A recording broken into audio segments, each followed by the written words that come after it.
வணக்கம். வைஜக் from Javadupatti Pudur. Power writer அப்படிங்கிற YouTube channel மூலமாக உங்களை மீண்டும் சந்திப்பது ரொம்ப மற்றற்ற மகிழ்ச்சி. அத்தோட எங்கள் சேனலை சப்ஸ்கிரைப் பண்ணுங்கள், பெல் பட்டன் அழுத்த மறந்துடாதீங்க. அத்தோட எல்லாத்துக்கும் ஷேர் பண்ணுங்க. நடிகை குஷ்பு நீண்ட நாள் ரொம்ப யோசனை பண்ணி ஒரு முடிவு எடுத்திருக்கார். தேசிய மகளிர் ஆணைய உறுப்பினர் கூட ஒரு பதவி கொடுத்துருந்தாங்க பாஜக வகையில. அதிலிருந்து இன்னைக்கு ராஜினாமா செஞ்சிருக்கார். பொதுவாகவே ஒரு கட்சி என்பது எதிர்பார்ப்போடு ஒரு நபர் சேருவாங்க. 2020 பாஜகவில் சேர்ந்தார். பாஜகவின் அடிப்படை உறுப்பினர் இருக்கிற அதுல எந்த ஒரு மாற்று கருத்தும் இல்லை. மற்றபடி அந்த தேசிய மகளிர் ஆணையம் உறுப்பினர் பதவி அதுல இன்னைக்கு ராஜினாமா செய்ய போகிறேன்னு போட்டு லெட்டர் கொடுத்து அப்புறம் நீக்கப்பட்டான்னு சொல்லிட்டு இன்னைக்கு அறிவிப்பு வெளியே வந்தாச்சு. 2020 பாஜகவில் சேர்ந்தார். பாஜகவில் சேர்ந்த வகையில் அவருக்கு ஆரம்பத்தில் மிகப்பெரிய ஒரு பாராட்டு. ஏன்னா காங்கிரஸ் விட்டு வெளியே வர ஃபர்ஸ்ட் திமுகவில் இருந்தார். அப்புறம் அங்கே ஏகப்பட்ட போட்டிகள் இருக்கும். திமுக எல்லாம் மிக பெருசாக ஜெயிக்கவெல்லாம் முடியும். ஏன்னா பெண்களுக்கு ஏகப்பட்ட வரவேற்பு அங்கே இருக்கு. அதே நேரத்தில் அங்கே ஏகப்பட்ட பெண்கள் இருக்காங்க. கனிமொழி, தமிழச்சி, இந்த மாதிரிலாம் தங்கப்பாண்டியன், இந்த மாதிரி சோறு அடிக்கிட்டே போகலாம். அவங்களாம் இருக்கக்கூடிய சமயத்தை நிலைக்க முடியாது. இந்த அம்மா போனாங்க அப்படின்னா இந்த அம்மாவை பற்றி தான் பேசுவாங்க. ஏன்னா இந்த அம்மா நடிகை. கனிமொழிலாம் நடிகை கிடையாது. தமிழச்சி, தங்கப்பாண்டியன்லாம் மிகப்பெரிய ஒரு மாஸ்லாம் கிடையாது. திமுக வச்சுதான் 2 பேரும், கனிமொழி 2 பேரும். கருணாநிதி வச்சு கனிமொழி, தமிழச்சி தங்கப்பாண்டி திமுக வச்சு. மற்ற யாராக இருந்தாலுமே சரி எல்லாம் திமுக வச்சுதான். ஆனா யாரையும் பேனர், இந்த ஒரு பேனர் இல்லாமல் மிகப்பெரிய ஒரு விஷயத்துக்கு வரக்கூடிய ஒரு நடிகை அன்று திமுகவில் இருந்திருந்தால் அது நடிகை குஷ்புவாக தான் இருக்கும். அப்புறம் பார்த்தாங்க நம்முடைய முன்னேற்றத்துக்கு மிகப்பெரிய ஒரு முட்டுக்கட்டையாக வந்துவிடாது நேக்க அப்படியே அந்த கட்சியை விட்டு நீக்கவில்லை. இவராக நீங்கக்கூடிய சில ஏற்பாடுகள் அங்கு நடந்தார். அப்புறம் அதுக்கு பின்னால் காங்கிரஸ்ல வந்தாரு நடிகை குஷ்பு. அங்கேயும் எதிர்பார்த்த அளவுக்கு ஒன்றும் இல்லை. அப்புறம் 2020 பாஜகவில் சேர்ந்தார். பாஜகவில் சேர்ந்து ஏகப்பட்ட மீட்டிங்ஸ், மற்ற ஷோஸ் நிறைய பேசினார். அதுக்கு முன்னாலே மோடியை பத்தி பயங்கரமா திட்டிருக்கு. அதனுடைய வீடியோஸ்லாம் இன்னைக்கு வைரலா போயிட்டு இருக்கு. எதையுமே அவர் டெலிட் பண்ணவே இல்லை. அப்புறம் பாஜகவிலிருந்து ஏகப்பட்ட விஷயங்கள் பேச பிடிக்க கொள்ள அவருடைய எதிர்பார்ப்பு என்ன, 2021 1000 லைட்ல 2 எம்எல்ஏ வந்துடலாம் அப்படின்னு பார்த்தாரு. அதுலேயும் தோல்வி. அப்புறம் அதுக்கு பின்னால தேசிய செயற்கு உறுப்பினர் போட்டு ஒரு பதவி கொடுத்தாங்க பாஜகவில். அதை அப்படி ரன் பண்ணிக்கிட்டே இருந்தாரு.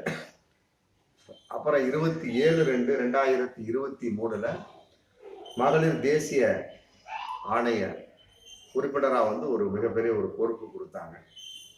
அதை வச்சு நிறைய விஷயங்கள் பண்ணுவார் நினைச்சு ஏகப்பட்ட பேர் எதிர்பார்த்தாங்க. அவர் பண்ணுன ஒண்ணு அந்த மன்சூர் திரிசா மேட்ரு மட்டும்தான். மற்ற எதுவுமே அப்படி ஒன்றும் பெருசாலாம் பண்ண கிடையாது.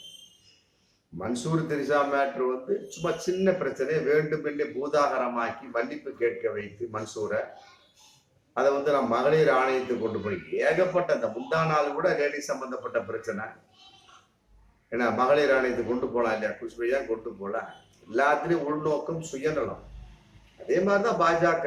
ஒரு கட்சி ஒரு உறுப்பினர் வாங்கன்னு வரவேற்க சும்மா வரவேற்றுருவாங்களா? எல்லாமே சுயநலத்தின் வெளிப்பாடு தான். அதன் அடிப்படையில அவரு அந்த மன்சூர் திரிசா மேட்டரை பெருசா தூக்கிட்டு ஆடினாரு. ஒன்றும் கிடையாது. அதன் அடிப்படையில் மிகப்பெரிய ஒரு வரவேற்பு கிடைக்கான்னு போட்டு பிரபல்யமாச்ச ஒளி அவருக்கு அங்க வரவேற்பு கிடைக்கல. அதன் அடிப்படையில் 2024 நாடாளுமன்ற தேர்தல் சீட்டு கிடைக்குன்னு பார்த்தாரு. பூவா சீட்டு கிடைக்கும். அதுக்கு முன்னாலே அந்த திமுகவினுடைய அந்த திட்டமான 1000 ரூபாய் திட்டம், மகளிர் உரிமை திட்டம்ங்கிற கான்செப்ட், கலைஞர் உரிமை திட்டம், அதை பிச்சை காசு அப்படிங்கிற மாதிரி பேசினாங்க. அதுக்கு பாஜகவில் ஏகப்பட்ட எதிர்ப்பு. ஏன்னா அது லேடி சமாச்சாரம். அவர் அதை விளையாட்டா பேசவில்லை, தெரியாம பேசினாரு. இதை வச்சு நம்ம பப்ளிக் ஆகலாம். 2024 நாடாளுமன்ற தேர்தல் நமக்கு தமிழிசைக்கு தான் நமக்கு சீட்டு கொடுப்பான்னு நினைச்சாரு. அதெல்லாம் ஒன்றும் கிடையாது. அதுலேயே வந்து பாஜகவினர் வந்து ரொம்ப அவரை வந்து தரக்குறைவாக தான் பார்த்தாங்க. என்னம்மா இப்படி பேசிட்ட அப்படின்னு. எதிர்பாராத மிகப்பெரிய ஒரு தோல்வி. அப்புறம் பார்த்தா இப்போ 2024 சீட்டு தருவாங்கன்னு பார்த்தாரு. அதுவும் கிடையாது. தமிழிசையை போட்டாங்க டென்ஷன் லைன்ல. அதுவும் படு தோல்வி. இன்னைக்கு வந்து 40க்கு 40 அப்படிங்கிற ரேஞ்சில் வந்து திராவிட மாடல் ஆட்சி டாப்ல போயிடுச்சு. அப்புறம் இடையில அவ்வளவுதான், ஏகப்பட்ட மீட்டிங் மற்ற ஷோஸ் எதுலையுமே அவரை கலந்துக்கலாம். அதனால பார்த்தாரு 28/6/2024 நான் வந்து தேசிய மகளிர் ஆணைய உறுப்பினர் பதவி ராஜினாமா செய்து போட்டு லெட்டர் கொடுத்துட்டேன். அவரு கொடுத்து 2 மாசம் ஆச்சு. அப்புறம் அதுக்கு பின்னால 30/6/2024 ஏற்றுக்கொள்ளப்பட்டதாக அங்கிருந்து தகவல் வருது. அப்புறம் அதுக்கு பின்னால அவங்க அறிவிக்கல இல்லையா, நேற்று அறிவிச்சிருக்காங்க. 15/8/2024 தேசிய மகளிர் ஆணையம் வந்து அறிவிச்சிட்டாங்க. இந்த மாதிரி வந்து குஷ்பு வந்து உறுப்பினர் பதவியில் நீக்கப்பட்டார். எப்போ 15/8/2024 முந்தானால. ஆமா, இதான் விஷயம். அதன் அடிப்படையில வந்து இன்னைக்கு வந்து அந்த தேசிய மகளிர் ஆணைய பதவியில் இருந்த குஷ்பு வந்து நீக்கப்பட்டிருக்கிறார். தானாக நீங்கி கொண்டார். ஒரே வார்த்தை, நீக்கப்பட்டிருக்கிறார் என்பது தானாக நீங்கி கொண்டார். காரணம் என்ன? அதான் மிகப்பெரிய ஒரு கேள்வி. அவருக்கு வந்து பிடிக்கவில்லை. அவர் நினைச்சது வேற. 2021 சட்டமன்ற தேர்தலில் ஜெயிப்போம் நினைச்சாரு, இல்லை. அதுக்கு பின்னால் 2021 நாடாளுமன்ற சீட்டு கொடுப்பான்னு நினைச்சாங்க, அதுவும் இல்லை. சீட்டு கொடுத்துருந்தா என்ன ஆகும்? சீட்டு கிழிஞ்சிருக்கும். தமிழிசையே ஒன்று ஆடி போயிடுச்சு. சீட்டு கொடுக்காத வரைக்கும் சந்தோஷம்தான் அப்படின்னு நிலப்புல வந்து இன்னைக்கு என்ன பண்ணிட்டாரு, வந்த வரைக்கும் லாபம் சொல்லி என்ன பண்ணிட்டாரு, தேசிய மகளிர் ஆணைய பதவி வந்து இன்னைக்கு ராஜினாமா செஞ்சுட்டார். இதே மாதிரிதான் விஜயதரன் நம்பி அங்க இருந்துட்டு இருக்கார் கட்சியில. அவரும் அதே மாதிரிதான் எம்பி சீட்டு வேண்டு போனாரு. கடைசியில விளவங்கோடு எம்எல்ஏ சீட்டை பாஜக சார்பாக கிடைக்கணும் பார்த்தாரு, அதுவும் கிடையாது. காங்கிரஸ் இருந்தப்ப 3 தடவை எம்எல்ஏ. இங்க ஒண்ணுமே கிடையாது. செல்வ பெருந்தைங்கிறது கூவி அழைச்சார். அம்மா தவறு செய்யாது, நீ செல்வது சரியான ரூட் அல்ல. கரெக்டு தான், செல்வ பெருந்தகை சொல்றது அருமையான பாயிண்ட். இன்னைக்கு விஜயதரணி மாட்டிக்கிட்டு முடிச்சுட்டு இருக்காரு. குஷ்புவும் அதே மாதிரிதான், எந்த ஒரு பொறுப்பும் கிடையாது. ஏன்னா கட்சியை நடத்துவது மிகப்பெரிய தரிகுடமா போயிட்டு இருக்கு. ஆல்ரெடி காயத்ரி ரகம் தானாக விலகினார். அடுத்ததுக்கு பின்னால் நடிகை கௌதமி. அந்த கட்சியை பொறுத்த வரைக்கும் என்ன ஃப்ராடு, பித்தலாட்டம், போர்ஜரி, அக்யூஸ்ட் உள்ள கட்சின்னு சொல்லி போட்டு தமிழிசையும் சொல்லிட்டார். அப்படிங்கும் போல மிகப்பெரிய ஒரு ஏமாற்றத்தை வெளிப்பாடாத குஷ்பு இன்னைக்கு வந்து இருந்துட்டு இருந்தாங்க. அதை எடுத்து தேர்தல் பிரச்சாரத்துக்கு போகவே இல்லை. நான் கேட்டா உடல்நிலை சரிஞ்சு போட்டு அழுங்காம தப்பிச்சுட்டாரு. அப்புறம் எந்த ஒரு மீட்டிங்கும் போகல, எந்த ஒரு தேர்தல் பிரச்சாரத்துக்கும் போகல. தோல்வி அடைஞ்சதுக்கு பின்னால 3வதா மோடி வந்ததுக்கு பின்னால மூச்சு கப்சிப் எங்க இருக்காரே தெரியல. அதுக்கு பின்னாலேயும் வந்து எந்த ஒரு நிகழ்ச்சிக்கும் கலந்து கொள்வதில்லை. முதலெல்லாம் வந்து ஏதோ ஒன்று அப்படி இப்படின்னு இப்படி ஏதோ ஒன்று பேசுவாரு, பிரச்சனையாகும். அவர் செஞ்ச ஒரே ஒரு பிரச்சனை வந்து சிவாஜி கிருஷ்ணமூர்த்தி வகையில ஒரு பெண் என்றும் பாராமல பேசி விட்டாச்சு போட்டு அது ஒரு விஷயம். அப்புறம் சாதிக்கு சம்பந்தப்பட்ட வகையில அவதூறாக பேசி விட்டாச்சு போட்டு அது ஒரு கான்செப்ட். 2 பேருமே வந்து திமுக உடனே கட்சியை விட்டு நீக்கினாங்க. இப்ப சேர்த்துக்கிட்டாங்க. அவங்க வந்து டக்குன்னு முடிவெடுக்கக்கூடிய கட்சி திமுக.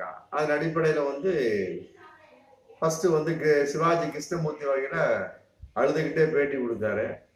அப்புறம் சிரிச்சுக்கிட்டே இப்ப ஓரம் கட்டி ஸ்டூல்ல உட்கார்ந்தாரு. இதெல்லாம் மக்கள் பார்த்தாங்க. இப்படிலாம் நீ இருக்குன்னா நான் எப்படி ஓட்டு போடுவோம் அப்படிங்கிற வகையில பாஜகவும் சீட்டு கொடுக்கல, இவங்களும் நிக்கல. அப்புறம் என்ன பண்ணு, ஓட்டுக்கு அங்க வேலையே கிடையாது. எப்படியோ கட்சியின் பொறுப்பிலிருந்து குஷ்பு விலகுவாரா அப்படிங்கிற கேள்வி இன்னைக்கு வந்திருக்கு. அடிப்படை உறுப்பினர்கள் தேசிய குழு அதுல விஷயத்துல இருக்கிறார். இன்னைக்கு மிகப்பெரிய ஒரு பொறுப்புல இருந்தாலுமே கூட அடிப்படை உறுப்பினர் பதவியிலிருந்து அவர் விலகுவாரா அப்படிங்கிற கேள்வி இன்னைக்கு வந்திருக்கு.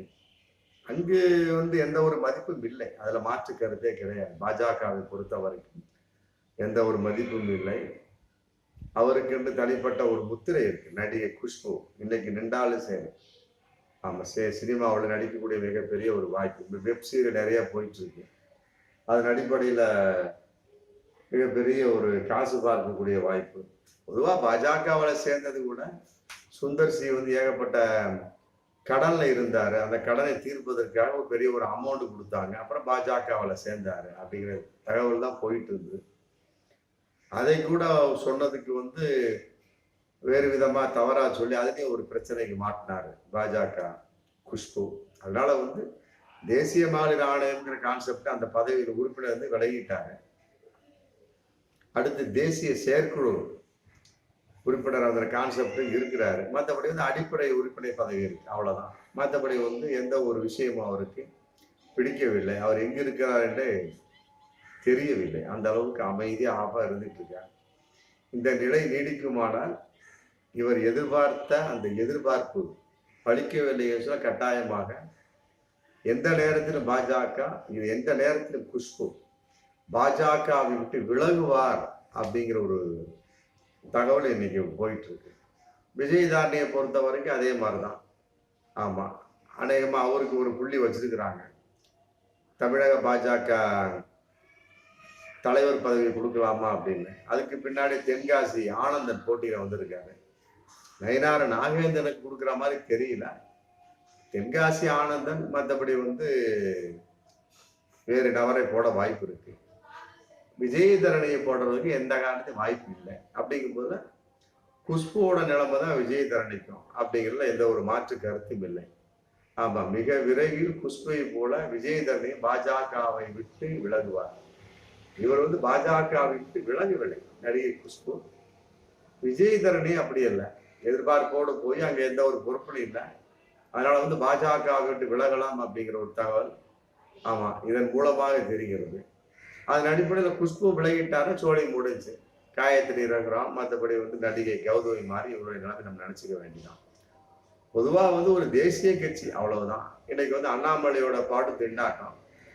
அவரு வந்து நான் இங்கிலாந்துக்கு படிக்க போறேன்னு போட்டு அது ஒரு வாயை விட்டு இன்னைக்கு மாட்டி முடிச்சுட்டு உட்காந்து இருக்கிறாங்க. ஆமா, எப்படி இருந்தாலுமே சரிங்க, தமிழக பாஜகவை பொறுத்தவரை தூக்கி நிறுத்தக்கூடிய அளவுக்கு அந்த கட்சியில வந்து மிகப்பெரிய ஒரு ஆள்பலம். ஆமா, பக்க பலம். ஆமா, ஆள் பலம்ங்கிறது அப்புறம், பக்க பலம்லாம் அங்க ஒண்ணும் கிடையாது. யாரும் மதிக்கக்கூடிய அளவுக்கு ஒண்ணும் கிடையாது. இப்போதைக்கு சண்டை போயிட்டு இருக்கிறத வந்து மாநில தலைவர் சண்டை போயிட்டு இருக்கு, யாரு எவரு. கட்டாயமா குஷ்புலாம் வந்து தரமாட்டாங்க, அது எந்த ஒரு மாற்று கருத்தும் இல்லை. அதனால வந்து இந்த மாதிரி ஒரு சூழல் இருக்கும் பட்சத்துல குஷ்பு வந்து தன்னுடைய பதவியை வந்து குறிப்பாக தேசிய மகளிர் ஆணையம் உறுப்பினர்கிற கொடுக்கப்பட்ட பதவியை விலகியது வந்து மிகப்பெரிய ஒரு கேள்விக்குறியா இன்னைக்கு ஆமா எல்லோரும் பார்க்கக்கூடிய ஒரு சூழல். வரும் காலங்களில் பாஜகவை விட்டு விலகலாம் அப்படிங்கிற தகவல் இன்னைக்கு போயிட்டு இருக்கு. பார்ப்போம் மீண்டும் அடுத்த வீடியோ. நன்றி.